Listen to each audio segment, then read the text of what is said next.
Nityanandam, we are very excited to have you join us for this week's Varalakshmi Vratam Puja, and we put together this short video to help you prepare for the puja and to make it easier for you to follow along and set up. Here are the things you're going to need. You will need a bell for the puja.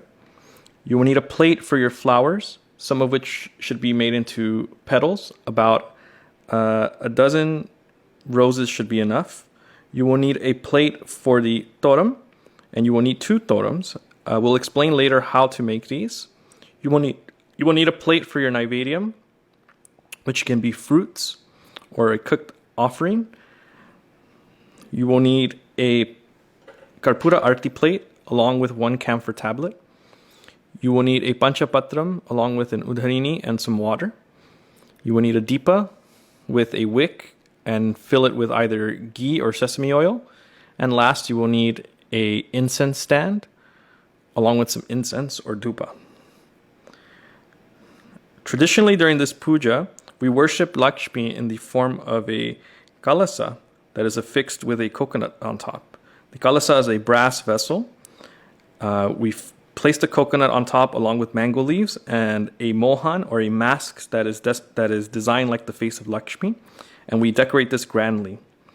If you do not have any of these items available, you can do what I've done here and print out an image of Lakshmi and keep it in front of your puja setup. You can use either the printout or the Lakshmi that is made out of a kalasa. They will receive our worship during this puja. The ritual itself consists of several smaller pujas, including Guru Puja and Ganesha Puja, which will be offered only by the Acharya from the LA temple on behalf of all the participants. During the Guru Puja and Ganesha Puja, you can simply sit and enjoy. We will give you instructions on when you need to start following along during the live stream.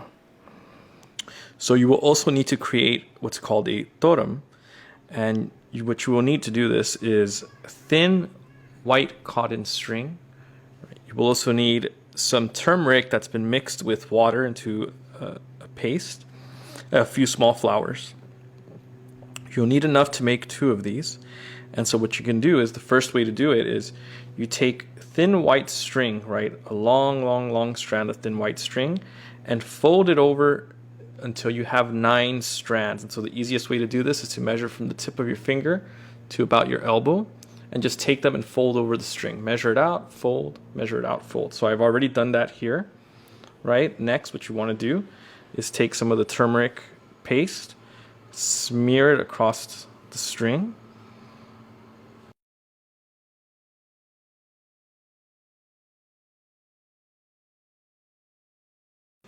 Right? Once we have it like this, completely covered in turmeric paste, what we're going to do is we're going to start knotting it, right? And what we want to do is we want to tie 9 knots that are equally spaced apart.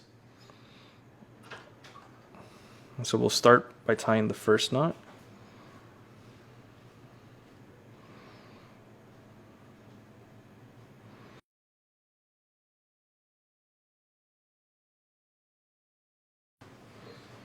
And then when we get to the 5th knot, what we're going to do is we're going to take a flower, and we're actually going to create a knot around the flower.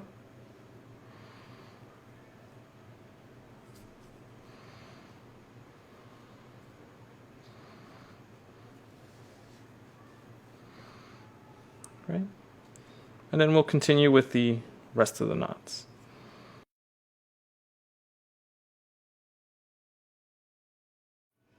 Great, so once that's completed, we should end up with something that looks like this. Now, another option is you can use thread such as this that's already pre-stranded together, right? It already has the multiple strands that we need, and it's already dyed the color of the turmeric, right? So this is another option that we can use, and you do it the same way. You tie the 9 knots with the middle knot having the flower. So we want to make sure to make 2 of these and keep them both on a plate along with the other puja items. One will be offered to Lakshmi after the puja. The other one will be tied on your wrist after the puja. And this is typically done by the husband, or another woman can also tie it. But if there's nobody around, you can tie it on yourself, and it will be tied on your right hand wrist. Nitinandam.